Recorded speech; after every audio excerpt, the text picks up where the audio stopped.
Welcome to Season 3 of the Knack for Business podcast. Over 250 episodes strong, we're here to ignite your entrepreneurial spirit with fresh insights, networking gems, and creative strategies that elevate your game. Are you ready to discover what your Knack for Business truly is? Your hosts are Bernie Franzgrote from Creative Insight and Wayne Pratt from Motivate You Inc. Today's topic is proven strategies to scale your business fast. Question for the audience is, how can I effectively scale my business while avoiding common pitfalls and leveraging the right strategies to achieve sustainable growth? Well, let's swing over to Graeme Barlow, our guest today, who's the visionary leader from Iversoft. And Graeme is a seasoned entrepreneur with over 24 years of experience shaping the tech industry through innovation and leadership. As co-founder of 4 successful companies, Graeme has consistently demonstrated a forward-thinking approach to business. In the early 2000s, he co-founded a gaming currency company that was acquired by WowMind and later played a pivotal role in Rocket Owl Inc., a social gaming platform that achieved over 1 million active users before its acquisition by Keshet Technologies. His ventures include ProPet Software, a thriving SaaS company with annual recurring revenues exceeding $1 million USD, and Keshet Technologies, where he spearheaded an early-stage SaaS investment fund and marketing incubator. Since 2016, Graeme has been at the helm of Iversoft, a software development agency specializing in mobile and emerging technologies, which has grown into a national leader with over 50 employees and annual sales. Graeme's career exemplifies visionary leadership, entrepreneurial success, and a commitment to fostering innovation in the tech sector. Graeme, welcome, sir. What is your favorite quote? Is the harder you work, the luckier you get. Do you have a business tagline to go with your business? For Iversoft, we build custom mobile-first software designed to make your life easier. Well, I like that. How did that come about? How did you pick that name? That name sounds cool. Where'd that come from? Well, I have to give full credit to one of the original founders, Vicky Iverson. So Iversoft is a play on her last name. She's our CTO. The primary inspiration for that was her grandfather, Kenneth Iverson, who was a Turing Award winner, effectively the kind of Nobel Award for computer science. He invented APL, a programming language. Computer science ran deep in her family. When she was looking at starting a software development company, it seemed natural to lean into the last name. That's incredible. How do you define goals for a business to ensure long-term success, like clear goals? How do you structure that? I think a lot of that comes down to what's the goal of the company. Is the goal of the company that it's venture back, you're going to raise money, go crazy, or is it lifestyle, you want to provide a job for yourself, or is it somewhere in between, more sustainable? Once we know the vision for the company, goal setting becomes a lot more pragmatic. What can we reasonably achieve in 90, 180, 365 days? And put targets in place that push you and your team but aren't unachievable. I'm a big fan of using goals and targets as a way to build confidence and accountability. Teams consistently deliver quarter after quarter, and that's how you build better teams versus we're going to set a crazy shoot for the moon goal, never hit it, and just teach everyone that we just never hit our target. But we come close. It's build consistent execution. That's the big thing. Something I'm interested in. I find in Canada, there are 2 totally different worlds where one end, a guy has a business card, a cell phone, a pickup truck, and he makes and sells something. And the other, to use the word gamify, he's in some kind of an IPO world where there doesn't seem to be any correlation between what you do and what happens. And we talk hockey sticks and all kinds of... Whereas you're going to tell us how to scale, and I think that's awesome. Tell us why to scale. Ooh, I love that. So why focus on scale? If we go back to that question of vision, of what is it that you're hoping to achieve? If your goal is to create a job for yourself that is more within your control than working for somebody else, I think figuring out a path to make 150 to 250,000 a year is pretty straightforward and comes down to just identifying a skill you have that you can provide to other people. If the goal is to build a business, and by virtue of that, build a company, my inherent philosophy is that you should be building it to scale, and you should be building it to scale in a way that the company does not rely on you to succeed or function. That is the primary reason to scale, because if you don't focus on that, two things happen. One, you can never sell the business, or it's extremely hard to sell. And therefore, you don't really have a company, you have a job with a whole bunch of other obligations.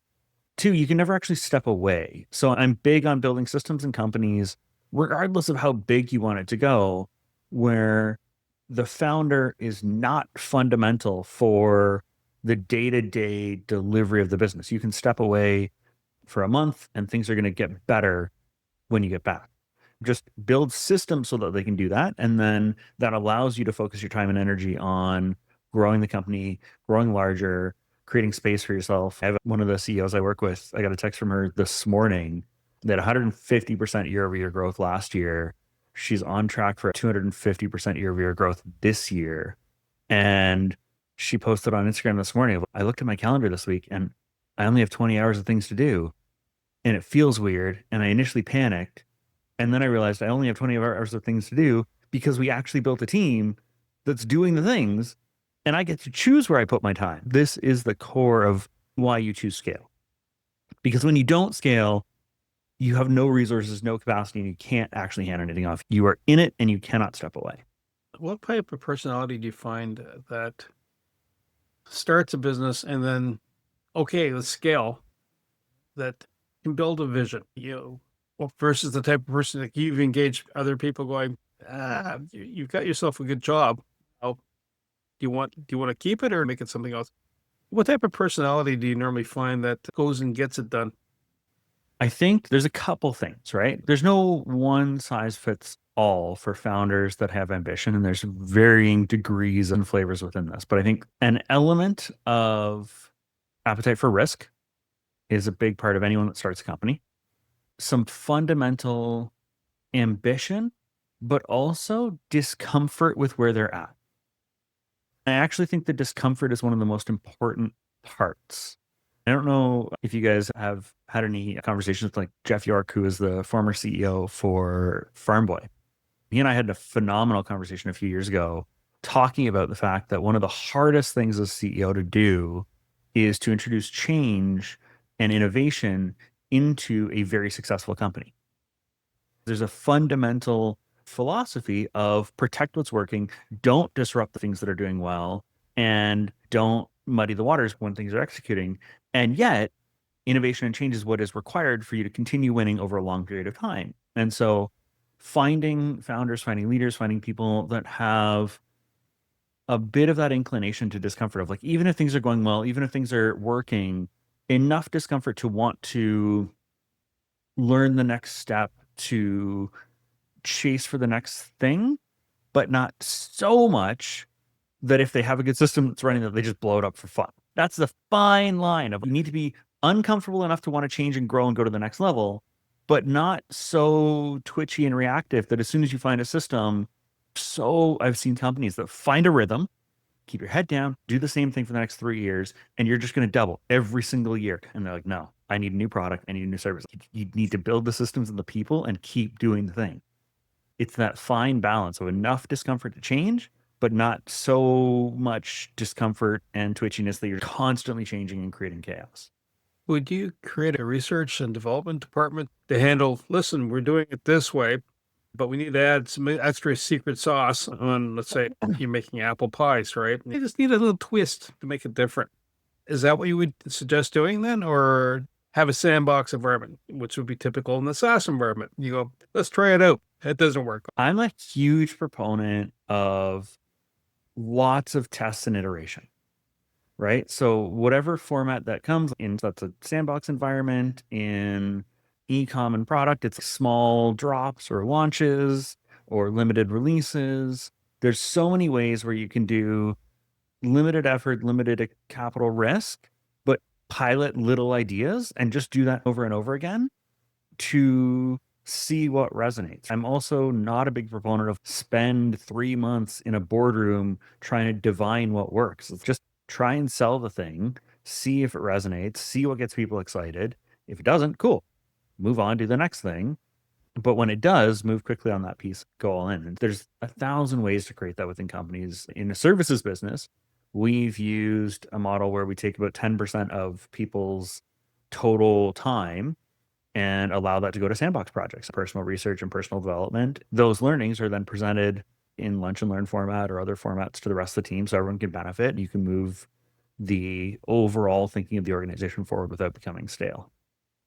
Graeme, when people who don't know what they're talking about talk about scaling, what are the pitfalls of scaling? How do you know someone doesn't have a clue? What's your sense on that? So much nonsense on the internet around that. I think it also depends on how you're defining scale, right? If you talk to Toby at Shopify about what scale meant for Shopify, that was like adding 100 people a week living through hyperscale. And that's very different, right? It is an unbelievable pace and rate of change. Everyone's reinventing their entire job description every 3 to 6 months, and you hang on and survive. And the best people make it through it. A lot of people burn out. It's chaos. I have a lot of friends that have gone through hyperscale growth. Some love it, crave it, and go from hyperscale company to hyperscale. Others did it once and were like, I'm good. I'm going to go run a card shop and never, ever do that again. So I think those that have truly been in it usually have a very strong and impassioned opinion on whether it was a good or a bad experience. I don't know a ton of people that have been through hyperscale at a tech company and been like neutral. No, you're generally either in one of two camps. It was amazing and addictive, or like never, ever again. When it comes to scaling, let's call it under $100 million companies. For me, a lot of people talk about just pump more into ads. It's purely a sales game. They focus on the revenue side, and that's important, but sustainable and long-term scale, in my experience, comes from managing people and systems. If you outpace your ability to build the people and systems in the company, your scaling path looks more like a heart rate monitor than it does a kind of up and to the right curve, because you will just keep hitting ceilings, not have the right people, crash back down. And scale does that anyway, but you can mitigate a lot of that by trying to be proactive, investing in people, and following the philosophy that like the company should not be fundamentally dependent on any one individual. And the more you can do that and the more resilient you are to that, the easier it is to scale and grow. Would you rely on external sources to cover the pie? Would you have a third party come in and offshore resources come in to handle that? Would you incorporate that in the first place as a mix? You have your core people and then you have other resources coming in. Would that work? Absolutely. I'm a huge proponent, both at the peaks and early days, of fractional executive leadership. In most of our companies, we'll bring in a fractional CFO, a fractional CHRO, in some cases, a fractional CMO, bring in external super senior people that we maybe can't bring on, but a day a week of their time plus a fast moving junior team that kind of has all the energy in the world, but just needs a bit better direction to focus the energy is huge. We leverage it a lot at Iversoft in terms of external partners on design, on UX, on QA, on all kinds of things when we have maybe a 4-month period where we know we're going to be really ramping up on one piece, but we don't have the sustained jobs for it. I'm a big proponent of it for early stage technology companies, leveraging an external development partner for their MVP before you maybe know what the long-term product looks like, especially if you're non-technical founders. Running a software team is hard. Shipping a digital product is hard. Doing all of that for the first time ever when you sit down and you're hearing the word Scrum or Jira for the first time is infinitely hard. Some people would say ignorance is bliss, and maybe that increases your chances for success. My experience is that's a good way to burn a lot of money quickly, learn some painful lessons, and then the second time is good. Or you can find the right partner, build early, get the MVP out, figure out what you're actually building. Usually the MVP is a bit of a miss, and 30% of it is what your customers want, and 70% of it is what you thought everyone wanted in the boardroom. Then build the team that's actually going to grow and sustain it. What is the definition of a Scrum for our listeners?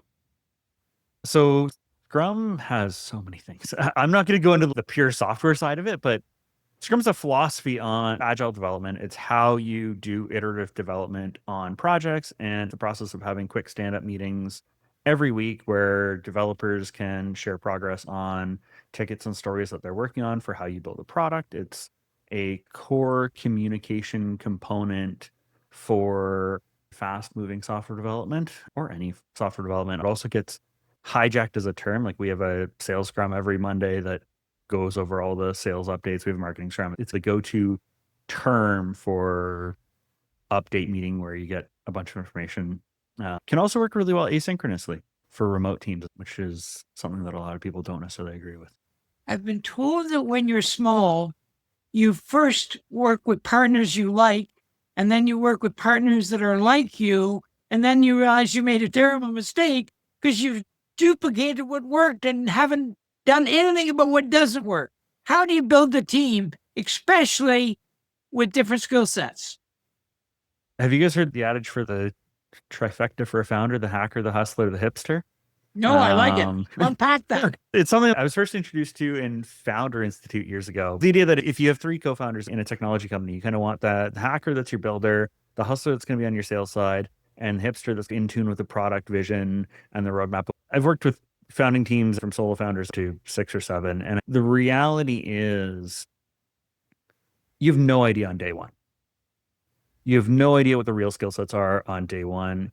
You also don't see the color and flavor of a team until shit hits the fan, right? All teams are best friends when everyone's being paid, money's coming in, and everything's on schedule. You really learn everything you need to learn about a founding team when fundraising doesn't happen, when a release goes sideways, when a thing goes down, when everything goes horribly, and you see who comes together to solve, who turns on each other, and who can't handle it and walks away. To me, that's the more important thing to figure out quickly, who has what tactical skill sets, right? Because if I know you're the kind of person that when adversity hits, you dig in, grind, and support the people around you, I can find you the coaches, the mentors, the support to teach you pretty much anything your brain is capable of absorbing.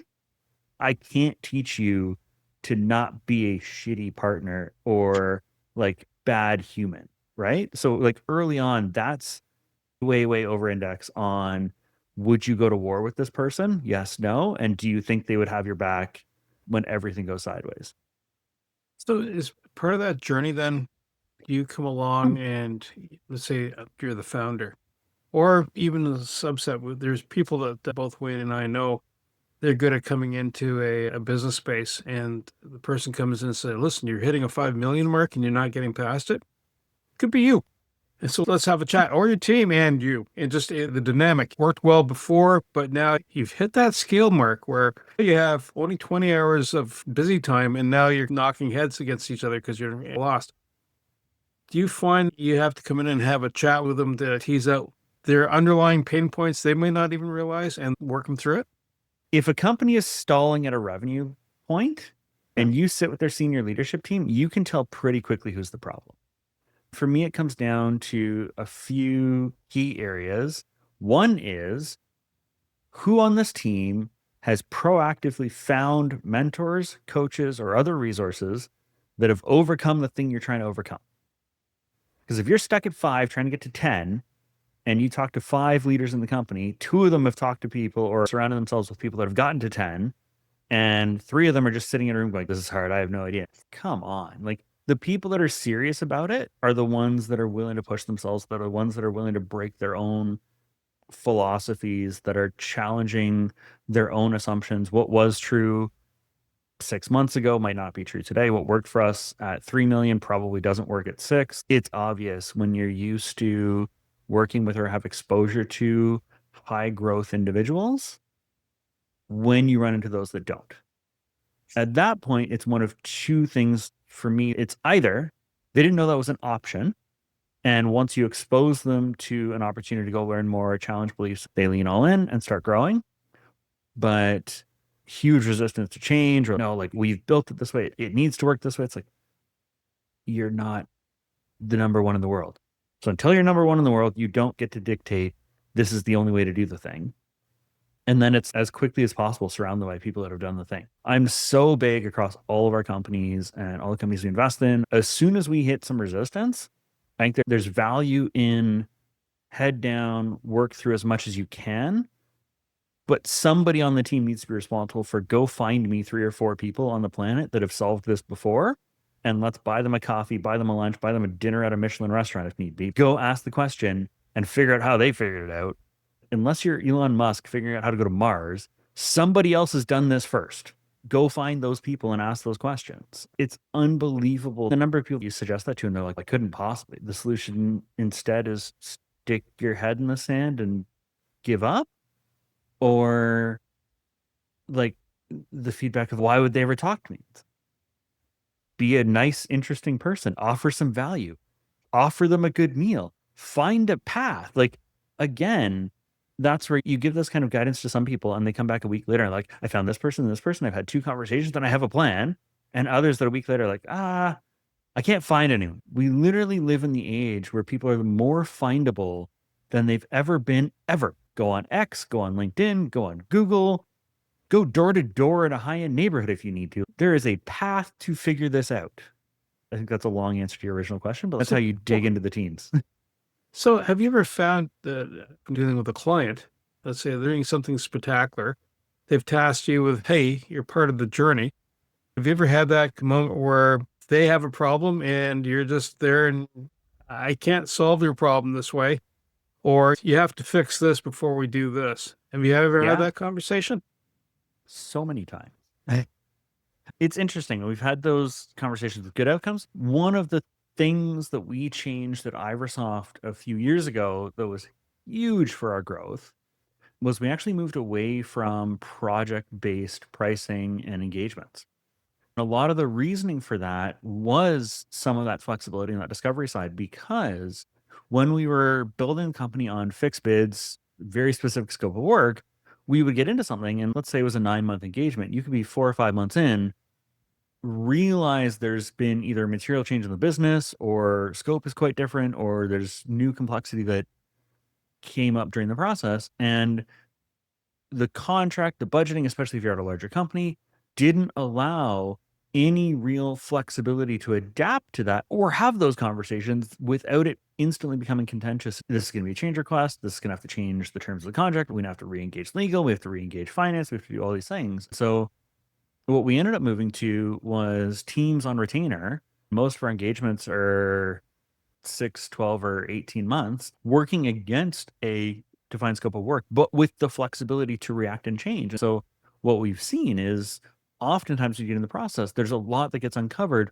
once you're building and moving that needs to be addressed. Like we've had instances where we've helped launch mobile products and immediately run into really aging server architecture that got overwhelmed. On one hand, that's not our scope of work. On the other hand, we just drowned an internal team. So maybe we can shift some resources and help, because sometimes internal comms at companies is funny. We've had instances where we launched something and then we talked to the tech infrastructure team. They're like, we didn't know you were launching.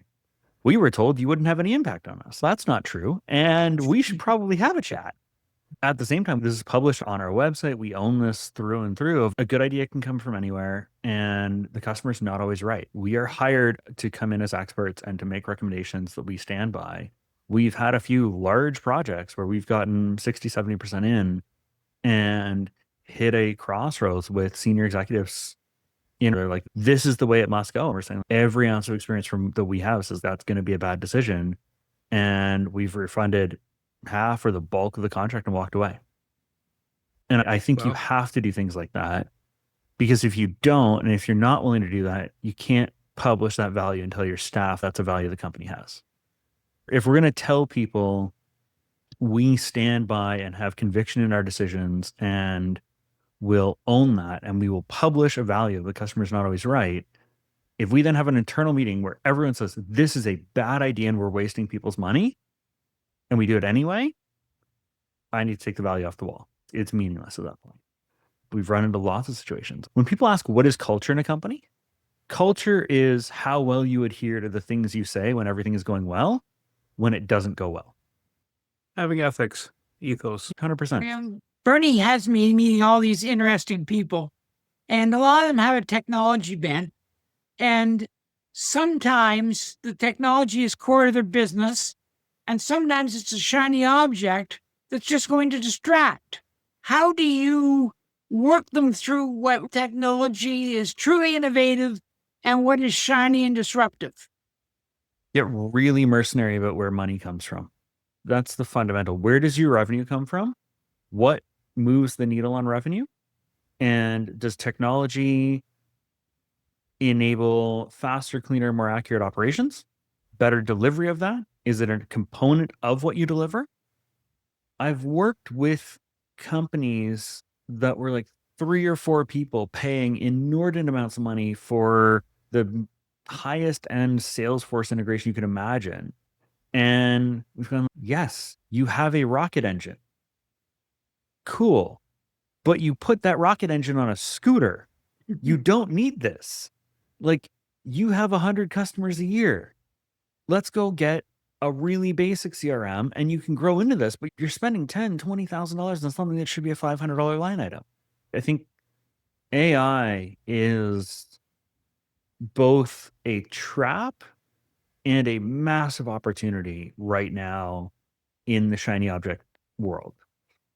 I fundamentally believe that almost every company in existence right now would benefit from some element of modern day AI, whether that is taking over and streamlining booking, administration, finance, invoicing, email, comms, whatever.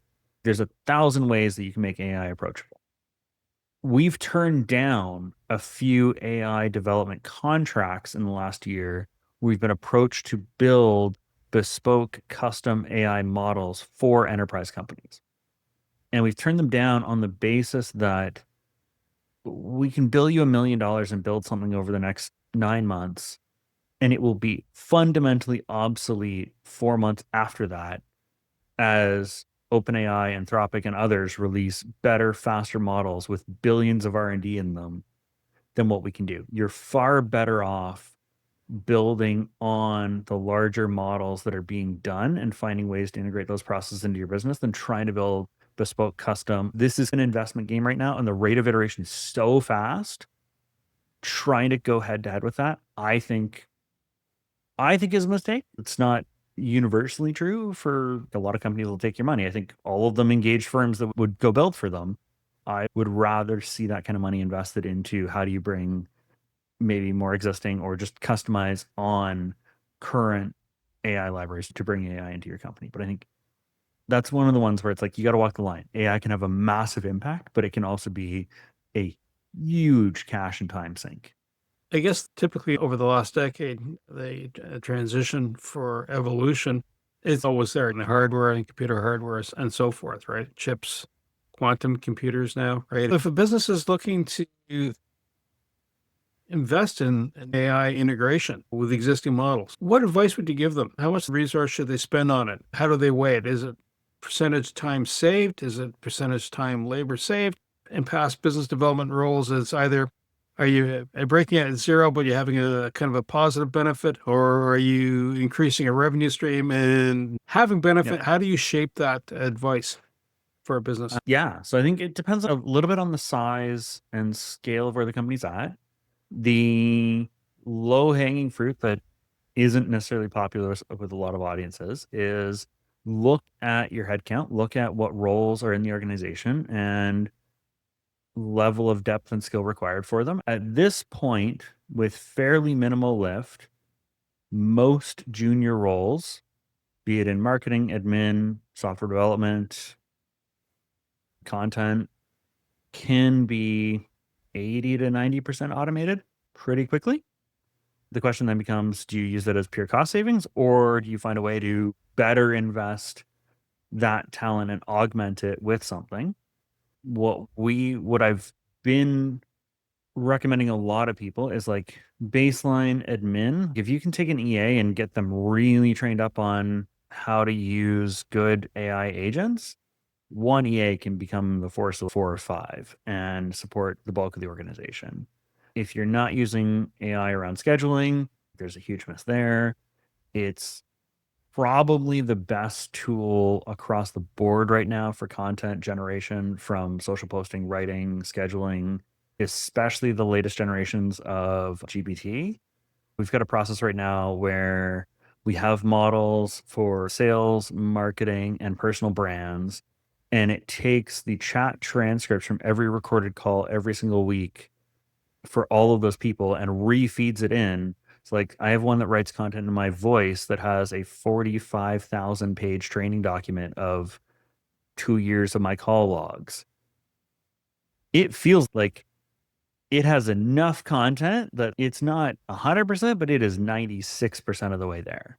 When we have it do a first pass at a month worth of content, it might take me 30 minutes to edit 150 posts because it's that good. Stuff like that, where you can take core people and use AI as a force multiplier, is huge.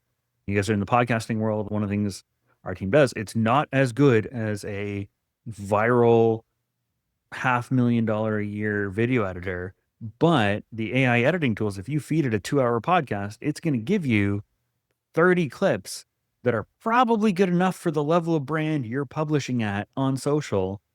And if you never get around to doing it yourself, it's still a better bar. I think a lot of companies underestimate the value of personal brand, especially in a world where AI generated content is going to be populous everywhere. People buy from people they know and trust. So put yourself out there as somebody that people can know and trust. And using AI tools to help you do that more consistently is extremely powerful. I don't know if the video editing side like AI will beat traditional editors, but I think right now it gets 70% of the way there. For most organizations that don't have a video editor or can't get access to that kind of talent, that's better than nothing. There are more AI consulting companies popping up than any other business on the planet. I run a pretty big community of founders, and I would say 20% of all of them are doing some form of AI implementation for companies. So if you don't know where to start, go find someone that's spending all their time in it and have them come in. There's so many of them that'll give a free audit or a free recommendation or assessment on where they can save time. I've seen one company scale like crazy just doing AI automated billing and invoicing for accounting firms. That's the niche. They figured out how to do it really well. And depending on the size of the firm, saves them 6 to 7 figures a year. So there's so many places. It's more just engage someone that's deep in the space. So it's funny. You're about maybe the perfect person to ask. As a man who is an entrepreneur and who works with entrepreneurs and founders, what are 3 things entrepreneurs need to know right now? What skill sets do they need to know or realize they don't know to implement a year from now? Top 3 skill sets in general for founders. Number 1, that we already touched on, I think, is resourcefulness and ability to meet other people. Anyone that's been in this long enough knows one opportunity, one deal, one investment can fundamentally change the trajectory of a company. And it becomes the founder's responsibility to get really good at finding those rooms, finding those people, and being invited back to those communities. Another skill set is being able to sift through the noise of all of the iteration that's coming out, not get overwhelmed, choose 1 or 2 things to experiment with, and then move on without falling into a FOMO trap. If you chose to, you could spend 12 hours a day reading about new AI things coming out every day and never actually do anything, and you would still be behind. And so getting tactically good at, let me get a summary, cursory view of what's new.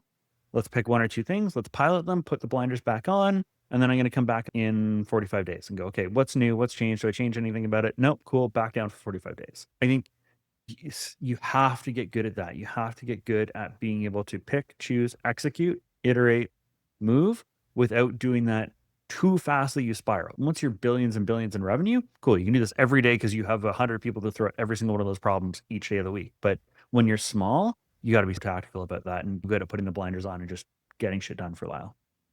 One of the things that I know that you run is called the Founders Dinner. Yeah. And I think it's fantastic.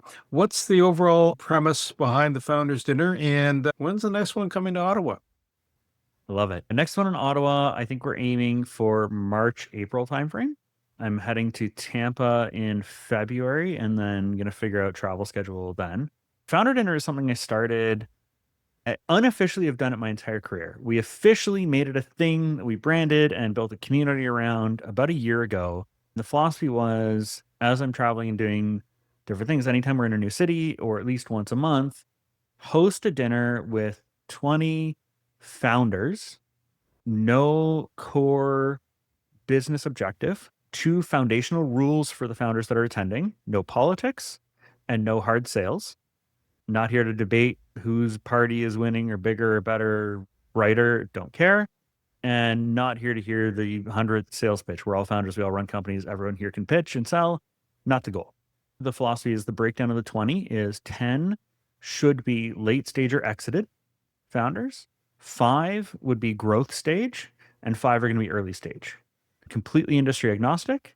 And the goal is connect awesome humans that are building stuff with each other at different stages to inspire. The exited founders get exposure to early stage energy and excitement.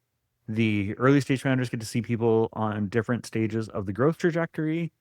We've done 17 of them now this year, and we've seen millions in deals done from people that make connections there. We've seen incredible mentorship opportunities come out of it. We've also seen mentorship opportunities amongst exited founders come up out of it, where people are at that stage where they're kind of like, now what? I sold the company. What do I do now? How do I invest or start the next thing? It's a part of the journey that doesn't get talked about a ton because there's not really a whole lot of social empathy for, oh no, you have too much money and too much time. But it's a genuine problem for the people that are there. How do I not go crazy? What do I do? How do I find purpose? How do I find drive? How do I start the next thing when my last thing was successful? What if I fail? That there's so many things that people work through that are challenging. So the founder dinners were initially a way to bring people together on that. And that spun into a community we've created called Founder Link, which is meant to be a free community for founders all over the world to connect with and learn from each other on the same principle. No politics. It's not a community for hardcore sales. It's to connect with other people on the journey and share lessons learned. It almost sounds like premature retirement. Graeme, who do you want to help? Where do they live? And how do they get you? So my personal goal right now is to help 1,000 founders get to their first $1 million in revenue over the next 3 years. You can find more about me at graemebarlow.com or iversoft.ca. We work with high growth technology companies and traditional companies through Iversoft. I work with founders that are looking to scale. That's the big one. So hit me up on all social platforms. Love doing podcasts, love doing content. And if you're looking for fairly unfiltered, no bullshit feedback on how you get to the next step, always happy to chat. I want to say thank you to Graeme Barlow, my co-host Wayne Pratt, and you, the Knack for Business listeners. You're starting out your journey, whether you're in the tech space, probably in the tech space, and reach out to Graeme. And you're just even trying to figure out, am I on the right track? And develop that relationship. And in fact, he can cross-connect you with other people that have been on that journey. Maybe not the exact same path, but probably have the same stretch points in their journey. To reach the podcast hosts, email them at info@creativeinsight.com or by the website creativeinsight.com, spelled KREATISIGHT.com. To reach Wayne at his email wayne@motive8u.ca, that is MOTIVMOE and the letter u.ca, or his website motive8u.ca. If you would like to be a guest on this podcast and share your knowledge, let us know. We would also appreciate your feedback on the content or format. Check the show notes for more details. For these podcasts, we like to acknowledge the support and thanks to the following people. Carl Richards from Podcast Solutions Made Simple, a renowned podcast expert. Fred Crouch, who is the Property Wizard podcaster, where Bernie is a co-host. Jovan Strika from At Hive, a co-working space that is more than just a space. Then Melanie Weber, Bernie's invaluable business partner, and Wayne Pratt from Motivate You Inc., who serves as both a coach and co-host of these podcasts. Disclaimer: please note that the Knack for Business podcast episodes are meant solely for educational and general informational purposes. The information and opinions contained within are not intended to be professional advice on any subject matter. The thoughts, views, and opinions expressed by the participants are their own personal beliefs and do not represent the views of the podcast hosts or any affiliated organizations. It is important to note that this podcast is not a replacement for consulting with certified experts in your area who possess knowledge of your unique situation. The hosts of the podcast, along with any participants or affiliated groups, do not take responsibility for any actions taken or not taken based on the information presented in this episode. It is highly recommended that individuals seek guidance from their own personal advisors in fields such as accounting, law, or other pertinent areas prior to undertaking any actions or making decisions that may impact their financial, legal, or other aspects of life.